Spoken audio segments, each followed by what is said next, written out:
Xbox On. Welcome to Xbox On, a podcast with one host about one console, the Xbox One. I am said host, Jesse DeRosa, and on today's episode we'll be talking about the latest Xbox news for the week of September 12th, 2019, including Gears 5 is now out officially. The Super Smash Bros. Creator is telling audiences to go play Xbox. Ubisoft is making obnoxiously large games only from now on, and more. But first, a message from our sponsors. Did you know that 1 in every 4 gamers suffers from erectile dysfunction?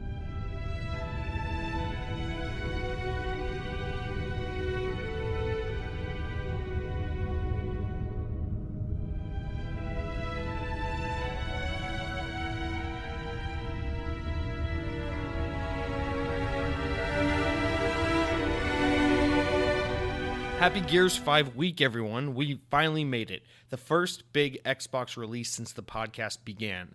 Like how I found a way to make that all about me somehow. But yeah, seriously, if you're listening to this week, hopefully you are out there playing Gears 5. If not, I don't know why the hell you're listening to a show about Xbox, but you're not playing one of the biggest Xbox games to come out in years. So, it seems like this generation we don't get a lot of Xbox exclusives. So be sure to really savor and enjoy this one. It's I can tell you, as I haven't beaten the game quite yet, but I've played a lot of it, and I can tell you it's a very special game. So definitely enjoy it while you have it, because until next generation really kicks off into full swing, this is one of the last few games we're gonna have.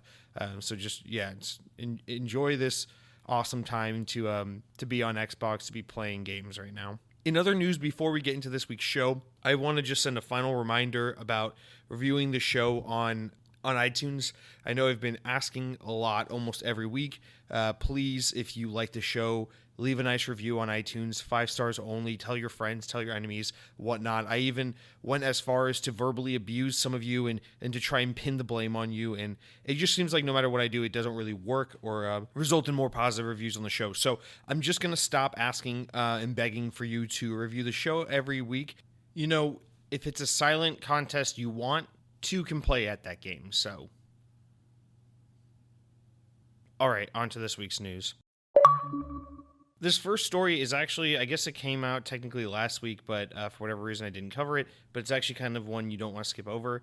And that is that the Super Smash Bros. Creator, Masahiro Sakurai, has basically told people to go play Banjo-Kazooie on Xbox. During last week's Nintendo Direct, Sakurai was detailing the new DLC character, Banjo-Kazooie, for Super Smash Bros. Ultimate on Nintendo Switch. When he started saying something kind of unusual, he began to explain the history of these popular characters and their relation to Nintendo as a platform. Sakurai mentioned that their current ownership is now with Microsoft, recommending players experience Banjo-Kazooie on Xbox to experience the games from which these classic characters helm from. During the Direct, he says, quote, "As some of you may know, the Banjo-Kazooie IP now belong to Microsoft. Technically, they're a rival platform holder. Even so, they were happy for Banjo and Kazooie to join the Super Smash Bros. Series. For that, I'm truly grateful. Rare also welcomed us with open arms. So if you want to play Banjo-Kazooie today, you can do so on Xbox. I know this is a Nintendo broadcast, but please give this game a try on Xbox."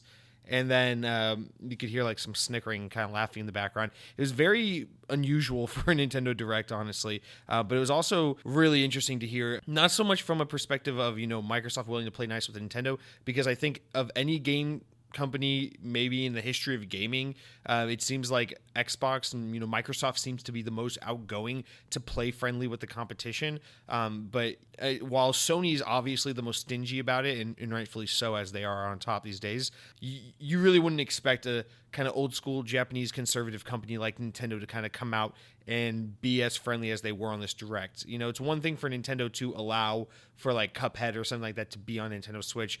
It's a whole nother thing for them to acknowledge their competitor platform on their Nintendo Direct, which is just so absurdly rare and uncommon and unheard of for Nintendo, that it really, in my opinion, speaks to the kind of relationship that Microsoft and Nintendo have built together over these recent years, especially, stemming from this kind of like let's promote cross-platform, cross-play via, Minecraft and Fortnite and games like that. And now moving into like having Ori and the Blind Forest on Switch and things like of that nature. So not only is this just a really cool example of how Microsoft and Nintendo are playing well together, but this is also a perfect example of, just the classic saying that high tide raises all boats. Information like this comes out, and while it's not earth-shattering news, what makes it so exciting is honestly the way audiences and fans react. The story isn't even so much anymore that Banjo-Kazooie are on Super Smash Bros. It's more about Sakurai going on Nintendo Direct and telling people to go play an Xbox to experience Banjo-Kazooie.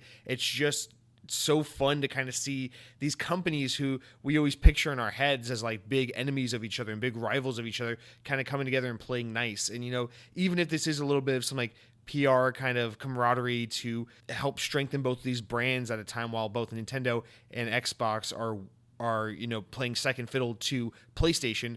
It's just so cool to see them kind of play together and acknowledge one another's existence, especially in something as official as Nintendo's own platform for announcing and promoting their games and their products. So it's just really crazy situation, but hopefully this speaks to Nintendo and Microsoft's continued strong relationship, and this is something we see go well into next generation. And the reason why I mentioned that so much, or emphasize that, is because I think next generation is so key to see how Nintendo and Microsoft's relationship unfolds, as I think next generation, and maybe there's a little bit of bias to this as an Xbox fan. I think next generation Xbox is going to be way more of a big player and big contender in the games industry than they are currently. I think they're going to be, like I've said in the past, if not as big as they were in the 360 days, they're at least going to be significantly more threatening and more of a serious contender than they have been this current generation, the Xbox One. So, if Nintendo and Microsoft can keep that friendly relationship going, even in a time where I think Microsoft's going to be a lot more strong and formidable as an opponent or as a competitor, then I think that's really going to spell some awesome, surprises and kind of net some benefits for us as consumers, seeing, these two brands kind of play nice with each other. The other thing that makes this really special, especially for Xbox's benefit, is this gets a very, very Japanese company. In fact, the most highly regarded Japanese game company in history to speak well of the most American video game company of all time that has notoriously struggled so much in Asian markets, particularly Japan.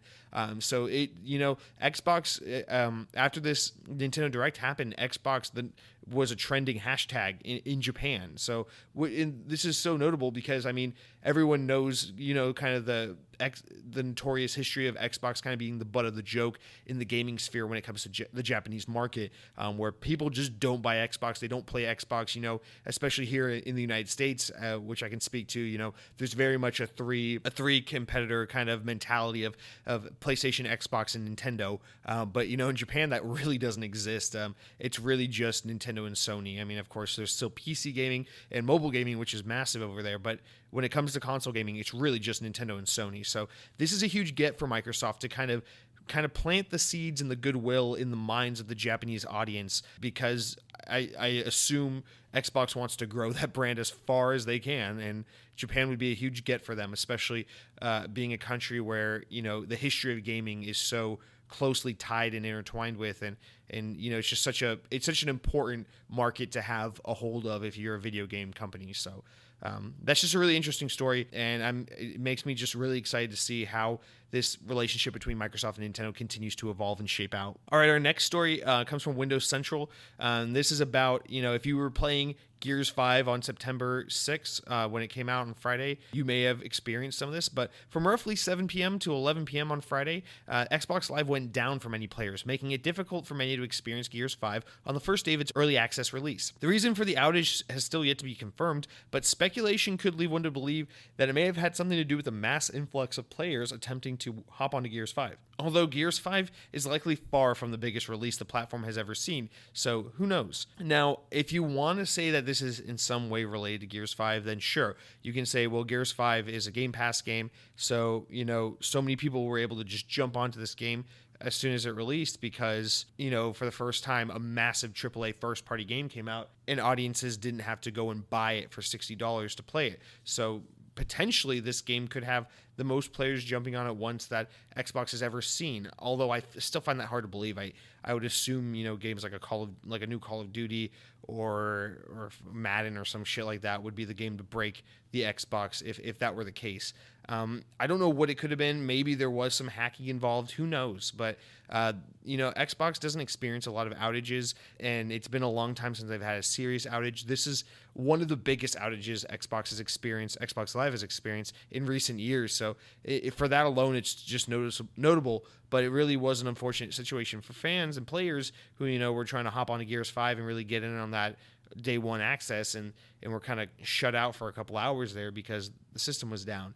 Now, I don't know, without Microsoft really explaining what happened and what they did to fix it, it's hard to speculate on, what's going on here. But Xbox Live is a Microsoft service. Microsoft is a software company. One of the things that makes Xbox so successful is because it's backed by, a company, I would argue, knows software better than any company on the planet. And so it's just weird to see, Xbox Live, a service that's so robust, so fully fleshed out, so secure, experience such a kind of hiccup that you wouldn't really expect from a platform or a service like this. So, this is more just to mention that it happened than anything, but it'll be interesting to see, how these kinds of things play out as Game Pass just inevitably continues to evolve and grow, and the player count gets bigger and bigger, and game launches become bigger and bigger as a result of more people having access to them via, Game Pass releases versus the kind of slower, more steady rollout of games, which is people having to have $60 to plop down on a game in order to jump in on day one. So if this is in some way related to Game Pass and the kind of influx of players coming onto a day one release, it'll be interesting to see, or maybe not so much interesting, but this will be a reason for Xbox to really have to go back and beef up their infrastructure to make sure problems like this don't arise again next time a big release comes out. Like, hopefully, when Halo Infinite comes out, this isn't something we're experiencing as a result of everyone in the world trying to jump on Xbox, to go play Halo, so who knows? But that certainly happened, and if you were experiencing Xbox Live outages at that time, sucks for you, because I was on live at that time and I did not experience a single problem, so suck it. All right, our next story is continuing with the Gears 5 news, which is that Gears 5 players have been experiencing a multitude of issues with the game since its early access launch on September 6th, many of which stem from server issues. That said, players are still experiencing bugs even on plain old single-player campaign. While the team at the Coalition is working fast to ameliorate the problems, the damages have already been done. In an effort to rectify the situation and compensate players, the Coalition has announced some in-game goods being rewarded to players who've endured these bugs and issues. Quote, "As a token of our appreciation for your patience and support during the weekend's early access, we're awarding 5 days of boost, faster progression, and 600 scrap craft and skill supply cards.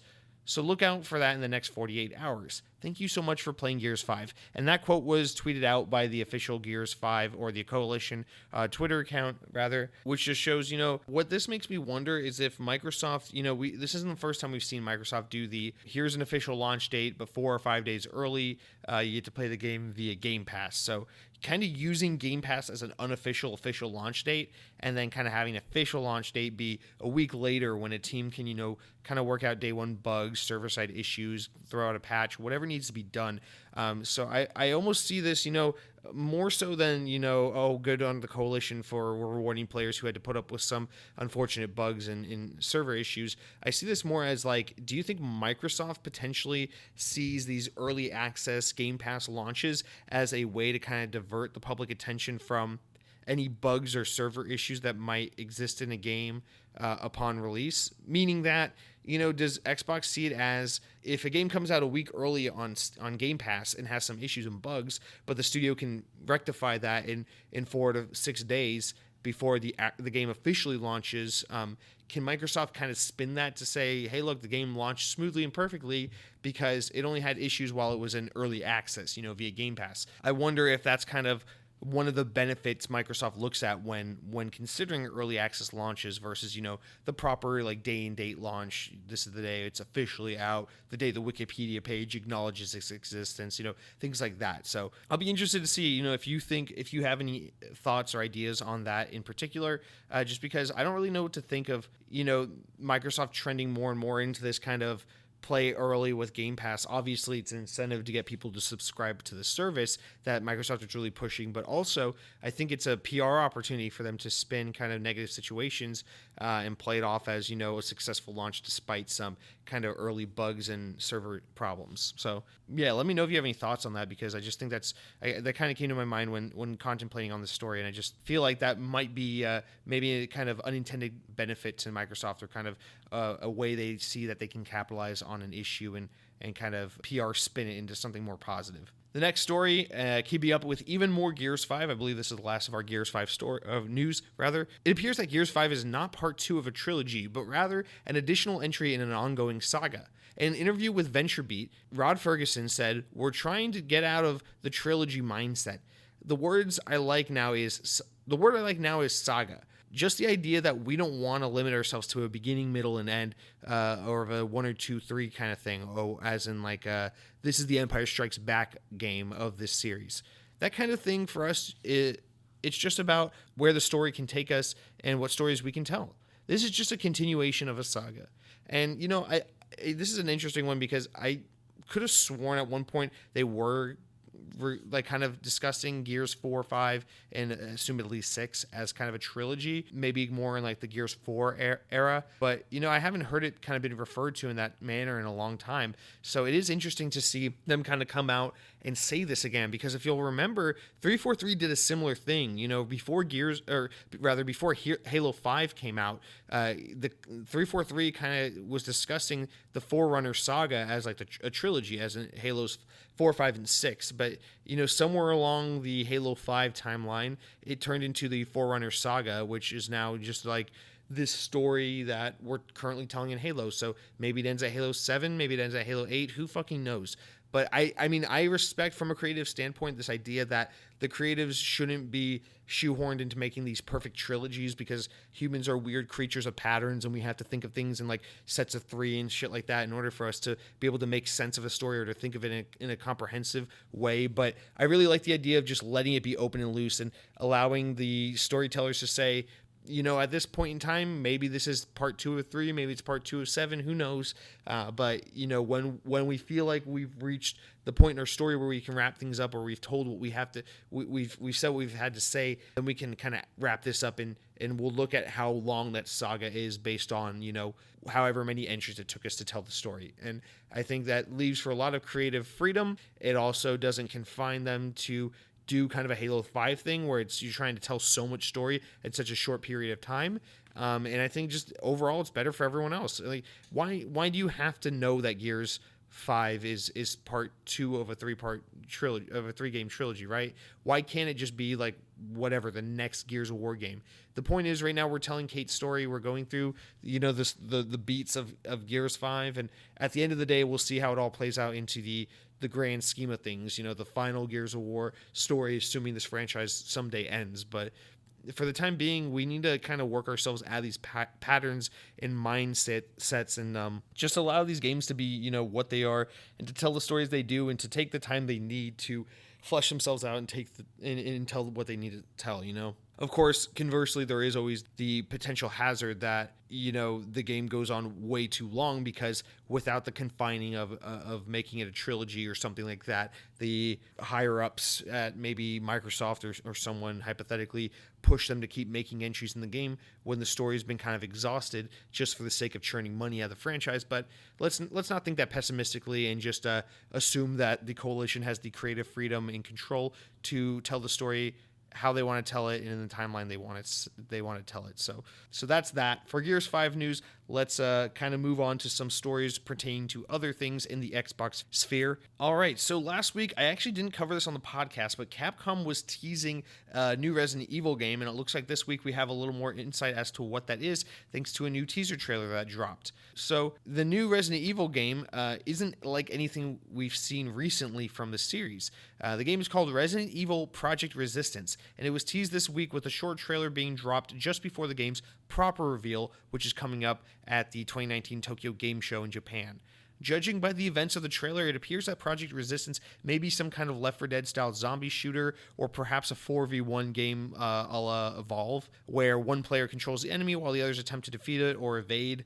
Here's hoping that the answer is closer to the former and not the latter. We'll see gameplay footage for this game later at Tokyo Game Show, which begins, this show is being recorded on a Wednesday, but it will go live on 12th, which is when Tokyo Game Show starts. So just be on the lookout for that. So anytime between, Thursday and this weekend, we should be getting a full gameplay reveal of this and kind of seeing for ourselves what this is. So I'm not really a big Resident Evil fan. I keep actually, in recent history, like Resident Evil 2 Remake and Resident Evil 7, these games kind of really intrigue me and have been drawing me more and more to really give this franchise a fair shake. I've never really tried to sit down and play Resident Evil, although I'm very certain at this point Resident Evil 7 is a very much a Jesse game, so I'm looking into maybe rectifying that and giving that game a fair shake. But that being said, I love Left 4 Dead, so if this game is anything like a 4-player co-op zombie horde shooter type game, I am all about that, and I'm really excited to see what this game is about. So, not much to speculate on otherwise, but I think it's interesting that Capcom's been able to take the Resident Evil series and make it so versatile. It was kind of what it was for a while, and then 4 kind of reinvented it, and then a lot of fans got upset with 5 and 6 as they became more like Gears of War, third-person action shootery. Despite them selling very, very well, a lot of fans of the series were very disappointed to see the franchise take that turn. And then we have these like remakes and, of course, Resident Evil 7, which were in some ways a reinvention of the series, but in some ways a return to form. And people seem very happy with those games. But, the announcement of a game like Resident Evil Project Resistance shows me that this is one of those things where like Capcom is just using the Resident Evil brand to make all these types of zombie-esque violent shooting games they want. I like the idea of the property being versatile enough. It's kind of like Capcom doing with Resident Evil what I wish 343 would do with Halo, which is saying you're going to get your mainline Resident Evil games, your 1, 2, 3, 4, 5, etc., which are going to be like your kind of traditional zombie horror games. But I like the idea that you can have these spin-offs and kind of reinvent the franchise in these different genres, because there's a lot of play you can have with the idea of zombies and this kind of infested kind of post-apocalyptic universe, or rather apocalyptic universe. But anyway, I don't know, this is exciting because it gives someone like me who's not traditionally a Resident Evil fan an opportunity to jump into the franchise and get familiar with the universe while not having to play what is traditionally considered a Resident Evil style game, which I wouldn't really consider my cup of tea anyway. So it's just a great way to kind of grow the brand and grow the franchise while also offering a new and kind of refreshed gameplay mode. Also, just as someone who really fucking wishes Valve would get off their asses and make a Left 4 Dead 3, I'm just always open for any game that's even remotely like Left 4 Dead, so bring it on. All right, our next story comes from IGN, and it is that Ubisoft will not return to creating shorter games, according to the CEO, Yves Guillemot. So this is pulled directly from IGN, so I'll just read from that. It says, Ubisoft will continue to focus on huge open-world games that take many hours to play, but has the goal to provide smaller-scale adventures within large worlds, says company CEO. Talking to GamesIndustry.biz, Yves Guillemot said no to the question if the company would ever return to games of the scale of Assassin's Creed Unity, in which the main story can easily be finished in around 15 hours. That's a very brief trip compared to Assassin's Creed Odyssey, which takes an average of 60 hours of people's time. Guillemot says, quote, "Our goal is to make sure you can have a Unity within an Odyssey. If you want to have a story of 15 hours, you can have that, but you can also have other stories.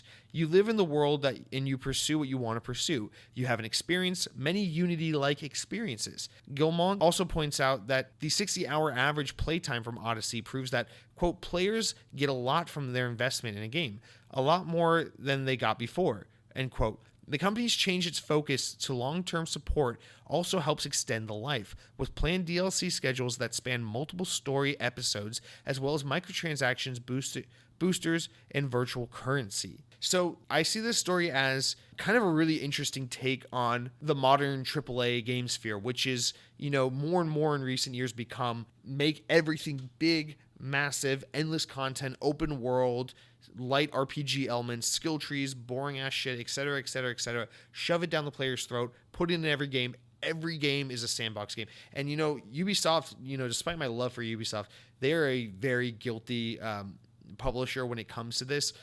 So much to the fact that, gamers have kind of coined this term of like the Ubisoft sandbox style game, where every Ubisoft game is kind of like, a Far Cry, where you unlock parts of the map by taking over towers and outposts and growing your character and all the things you kind of do in a Far Cry game, and how that's kind of spread over to every major Ubisoft game. And we see that kind of be their kind of flavor and their kind of thing they do to all their franchises. Now, I don't inherently have a problem with this, but it does kind of disappoint me as someone who likes, variety. However, I think this is, whether you call bullshit on this or not, I think this is Guillemot saying, kind of an interesting take on this, which is that, like, yeah, you look at a game like Assassin's Creed Odyssey, which is obviously nothing like Assassin's Creed 2 or 4 Black Flag, right? But it's like he's saying, if you want to have that 12-hour straightforward kind of adventure, go ahead and do that, because there are parts of this game that are like that. There are side quest stories that span hours and hours, and if you want to go and have those kinds of experiences, go ahead, buy this game and do that.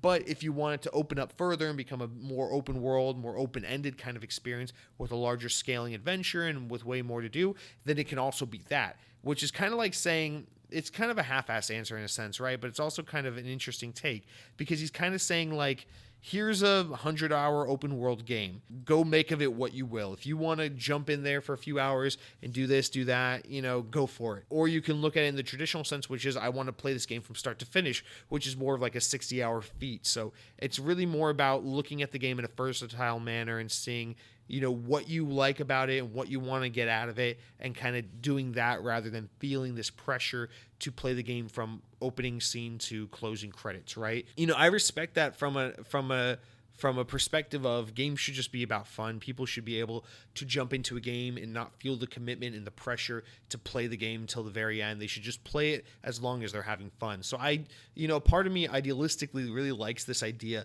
of popping into like the next Far Cry game and being like, I'm not really, for example, I wasn't that crazy about Far Cry 5, despite being a huge fan of Far Cry's 3 and 4. So I kind of like the idea of jumping into Far Cry 5 and being like, I'm not feeling the story as much as I thought I was, but I really like the setting of this game. So I'm going to dick around for a few hours. I'm going to rank up my character. I'm going to follow this this quest line, and I'm going to fill in the map and do the things I like. And then when I get tired of the game, I'll put it down and I won't feel the pressure to go finish the main campaign, because that's not really speaking to me. I like that, but it requires a very kind of disciplined gamer to kind of suggest to them that, like, you're going to spend $60 on this game that has all this content, but you're just going to extract and enjoy the content that you see amusing and entertaining to your specific skill set. It's just a very interesting kind of perspective that you don't really see work in other mediums. Like, for example, you don't see someone say, here's a 3-hour movie I made. If you think that 3 hours is too long for a movie, feel free to just watch the scenes that intrigue you and that you find inspirational or amusing, and just skip over the parts that don't really speak to you, because that movie's gonna make no sense to you. You got to watch the whole movie start to finish, right? But games are that versatile medium where if that's something you want to do, that's something you can do. You can buy a game like a Red Dead Redemption 2 and say, there's no way I'm dedicating 60 to 80 hours to play this game from start to finish, but I do like to run around to towns and wrestle up horses and go pokering in the poker bar and go shooting people in the streets. And so maybe you find $60 worth of enjoyment doing that kind of shit. And that's the idea, is you make of the game what you want it to be, rather than this kind of traditional mindset of you buy a game, you play it start to finish, and then you can put it away. So a little bit of a long-winded one, but I really appreciate that article just for the kind of perspective. Again, whether you agree with it or not, whether you call bullshit on it or not, whether you see it as like a PR spin to justify their insistence on making every game these 60-hour open world games. But nonetheless, a respectable, differing kind of perspective. All right, time for our weekly GameStop is going out of business story. So again, directly from IGN, GameStop's tough year continues as the company has announced plans to close between 180 and 200, quote, underperforming stores by the end of the fiscal year. In a recent earnings call, GameStop CFO Jim Bell reported further losses for the struggling video game retailer. Sales were down 14.3% year over year for the company, posting a net loss of $415 million in quarter two earnings report. As part of GameStop's turnaround plan, the company will close up to 200 stores globally. Bell noted that 95% of the company's 5,700 stores worldwide are profitable, and that underperformance is not the sole metric that the company is looking for when determining store closures. First of all, that's a big thing to highlight there, is the whole underperformance is not the sole metric that the company is looking for when determining store closures. So if you'll recall back to a month or two ago when GameStop announced that they were going to try to do more like these niche kind of boutique stores where maybe it's like a game bar or something, or a place where people come to do their esports thing or whatever the hell it is. I think that part of the story really ties into that news we heard earlier, which is that maybe GameStop looks at a store and says, well, the store isn't really performing to our standards, but rather than closing it, maybe this is a story based on, the market it's in that we can transform into one of these kind of boutique stores. For example, I really think GameStop should make some like retro stores that just sell, like old school stuff, like old NES games and shit like that, because I think there's a market for that, and it's kind of in this kind of nostalgia driven world we live in today. I think you can find a market of people who want to come into a kind of brick and mortar store and peruse through Sega Genesis and Atari 2600 games and kind of find, some cool quote retro games to kind of buff out their collection or to go back and feel nostalgic about. But in addition to that, this is just spells more trouble for GameStop, despite them trying to say that this isn't all bad news, despite what it may sound like. Closing 200 stores is nothing to sneeze at. I know they have 5,700 stores, but 200 stores is a big chunk of change. So this is a lot. If you live in the U.S., this is probably like, a store, likely a store you've been to at some point is probably closing because of this. So I just, GameStop's in serious trouble. A part of me, at this point, just despite my deep-rooted hatred of GameStop from my childhood, I feel bad for the company, and I feel bad for most importantly, the people that represent the company who are having their jobs affected as a result of these kinds of changes and this restructuring and this ultimate what appears like to be the demise of this big retail chain. So more bad news for GameStop, but of course, something to note. I think that they're looking at some of these locations as potential switch ups for these kind of boutique stores they're looking to invest in, and I am pretty interested to hear kind of when we're going to start getting those stores and what they look like exactly, because the information we got a month ago or whenever it was kind of vague, and I think depending on how they pull it off, this could be a really interesting kind of lateral move for them. So I am interested to see what that looks like. But let's wrap up this week's news with our final story, which is that it appears that everyone is getting their own cloud streaming gaming solution these days. Next up on the roster is, of course, EA. In a post on Medium, EA's Chief Technology Officer, Ken Moss, wrote the following, and this is a big one. So, quote, "Cloud gaming. It seems like these days it's on everyone's mind, with new possibilities, paths, and players emerging from all corners of the industry. For EA, our continued focus will be on making sure our games will be ready for cloud-powered future where our players can engage and enjoy anytime, anywhere, and on any device. To that end, I'm excited to share that we'll be taking an important step in this learning journey as we host an exclusive external trial for our players to experience game streaming throughout EA's cloud technology. Our goal with this exclusive trial is to gather more inputs at scale and test the performance of quality service in a variety of network conditions and on multiple server routing scenarios. EA is working on leveraging Amazon Web Services and the public cloud so that we can deploy as close to the player as possible, even in the face of unstable networks and changes in bandwidth. You can sign up now for the chance to partake in the upcoming EA Cloud Gaming Technical Trial. You'll be able to play games such as FIFA 19, Titanfall 2, Need for Speed Rivals, and Unravel during the test. First of all, that host of games is a pretty good variety. You got a sports game, a twitchy FPS, a nice racing game, and a single-player kind of platforming game, which kind of tests the spectrum of gaming scenarios that would have us concerned about the capabilities of cloud gaming. So I think that's really smart of EA to have that kind of variety of games. But here's the thing, the long and the short of it. With everyone jumping into cloud gaming, between Google and Microsoft and potentially Sony, or I mean, definitely Sony, what am I saying? EA, just et cetera, someone has to lose. At the end of this, there's only going to be 1 to 2 winners. So someone has to lose.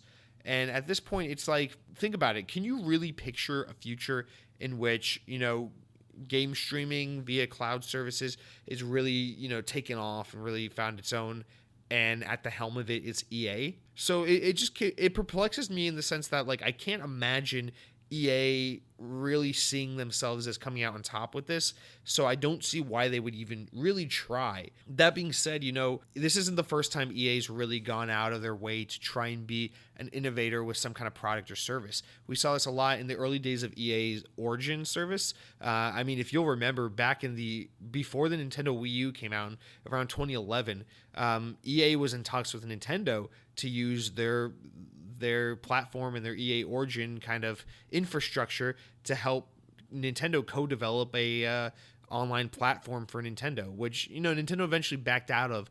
But the only reason I bring that up is to say this isn't the first time EA has been like, hey, let's try to be at the forefront of this kind of technology and this new front in gaming, and see if we can be one of the leaders in it. I think EA Access, the subscription game service, was there before Xbox Game Pass was. And again, it's just EA is historically, actually, if you got to give them credit for this, it's they're one of the first ones to the table when it comes to emerging technologies and services in the gaming universe. But it just seems like they never really come out. They have varying degrees of success. They never really fall flat on their faces and totally fail, but they never really end up the one on top. And with cloud gaming and streaming technology being so incredibly expensive to invest in and to establish, I can't imagine that this is going to become a worthy investment for EA. And again, this might sound like, you're just an Xbox fanboy, this is an Xbox podcast, but let's think about this seriously. If you have Google and Microsoft, don't even think about video games. You have Google and Microsoft investing in cloud gaming technology. There's really no reason for anyone else to even try and fuck with them. Now, the quote does mention that EA is working with some Amazon Web Services, so it seems like, they're not building this from the ground up. Amazon is another tech giant, to force to be reckoned with, so maybe they have a point there. But, like, why the hell are you going to fuck with Microsoft or Google, right? They are the biggest tech giants. The only other companies that can really get in bed with this kind of thing, or that can really try to compete, would be Apple or Amazon. So again, maybe EA is at something by working with Amazon Web Services, but this quote doesn't really give enough information to explain to what extent that really means, and to what extent this is more just like EA's own in-house technology and kind of their own investments into making this kind of thing a reality. Azure and Microsoft's, kind of investment in cloud gaming and cloud rendering and all these things I don't understand because I'm not a fucking nerd, really are, again, the Xbox bias, the Microsoft bias, but they really are the most advanced and the most, forward-thinking, kind of fully realized, close to market kind of cloud solutions we have for these streaming games and things like that. And so it just seems like, if you can find a place at this table, that's great. There's money to be made. This is the future, right? Azure is the future. Cloud streaming is the future. But god damn, is it expensive and is it risky to be jumping into this? A company like Microsoft can afford to do it. Again, they are the software giants. They are probably the ones that wrote the book on this kind of shit. So it makes sense for Microsoft to jump in there. EA, on the other hand, I don't know. I don't see this panning out. Like I said at the beginning, there's only 1 or 2 of these guys who's going to be standing tall at the end of the day. Do you really think it's going to be EA? I don't know. I don't know shit. But that's just my hunch. That's just my own intuition based off what we're seeing here and what I know and what I think and feel. So make of that what you will. I say I'm a fucking genius, and I'm right. And with that wraps up this week's news. So we're just going to run through this week's game releases as well as Xbox Game Pass stuff and call it a day. So this week we've got 12 new games coming to Xbox. And again, just like last week, there's only one of these games you probably give a shit about. But because I am a believer that all games deserve a fair shake, I'm going to read off all 12 to you in the kind of biased bullshit, reading off a screenshot kind of manner that I always do. So our first game this week is called Path of Exile: Blight. That's a dumb name. And this game kind of looks like Diablo meets Gears of War, top-down kind of potentially strategic game. And the thing about strategy is, if you're going to release a strategy game, don't be so fucking stupid as to release it the same week as Gears of War. And so that game's going to fail, inevitably. Our next game is called Grid. This releases on October 10th. It's a racing game, and there have been other Grid games before it. So I don't like the idea of them trying to come back and, oh, I see what happened here. I didn't even catch myself saying that. You see this, guys? Grid, they changed the release date of Grid to October 10th. So this game doesn't come out for another month. Yet these fuckers have the audacity to show their faces in September's release time. Can you fucking believe that? Imagine if you're a game developer and your game's coming out September 10th and you're so goddamn excited about it. And then Grid has the fucking audacity to show up a month early and take your spotlight. Fuck Grid. If you hate fascism, don't play Grid. Okay, our next game is called eFootball PES 2020. This is some kind of European bullshit, but it is Xbox One X enhanced, so maybe you can use those Xbox One X enhanced features to kind of wash out and blur away all that trashy European shit you're going to find in there. See, Europe's a great place, and here's why. The great people of the United States of America mostly tie their origins back to Europe. You know, we're historically of European descent for the most part in the U.S. And so what does that mean? Well, we're also historically kind of evolved from cavemen. So I'm not saying Europeans are cavemen. I'm not saying soccer is a sport for pre-developed cavemen-like creatures. But there's a reason why we left Europe. There's a reason why we've evolved from soccer into baseball. There's a reason why we've evolved from Europe into the United States of America. Take from that what you will. I'm not insulting anyone. I'm not saying anything, but, you know, the facts are there. I think you know, the facts, the evidence speaks for itself. But our next game is called NHL 20 Ultimate Edition. Now, this is a game about hockey, but not just any hockey, because I got to explain something to you. Normally, when you play a hockey game, there's more of like a zoomed out kind of perspective, so you can see the whole team and kind of switch between players. This screenshot shows one hockey boy zoomed in from the lower backside, so you're seeing his ass. And in the side, you see another hockey boy slapping his stick towards the guy whose ass is in the shot. And what this leads me to believe is that this is no ordinary hockey game. I don't think you're going to be hitting pucks and getting goalies in this game. I think in this game, you're going after the other team and you're giving them a good old spanking with your hockey stick. So if you like physical abuse, if you believe in corporal punishment, if you think hockey is slightly arousing, then I'm going to have to highly recommend NHL 20 Ultimate Edition. And it's important to stress the Ultimate Edition, because not only is it Xbox One X enhanced, but I think the Ultimate Edition is a little more, seductive and mature themed than the Standard Edition. So if you're into the spanking of the hockey sticks, then I'm going to recommend the Ultimate Edition. Our next game is called Greedfall. Comes out September 10th, Xbox One X enhanced. And we see a cowboy samurai shooting at whatever the fuck that creature is. And I'm actually not going to lie. It looks cool. This looks like the perfect game to play if you don't have a PlayStation 4 and you're too impatient to wait for Sekiro, Heroes Die Twice. Nope. It's called that game that Sucker Punch is working on. And it's slipping. I can't remember it. But if you like gritty, dark samurai cowboys, this game actually looks pretty damn cool. I'm going to give it a big thumbs up. 7 out of 10, and go play it. NASCAR Heat 4 comes out this week on September 10th. It is not Xbox One X enhanced, which is a huge disappointment, but I got to be honest, a lot of sports games this week. I know this is the time of year where sports games come out, but we got soccer ball, we got hockey ball, we got NASCAR ball, so a lot of ball games coming out this week. And I got to be honest with you guys, I haven't told my girlfriend about this yet because I think she won't approve, but I've been thinking more and more about NASCAR recently. This could have something to do with my love for the Pixar Cars franchise. No joke. But I kind of want to go to a NASCAR race and experience it for myself to see if maybe this is for me. I'm ashamed to admit it, but if you want me to go to a NASCAR game, a NASCAR race, I'm going to recommend you buy that game to show your support for my curiosity in the racing genres.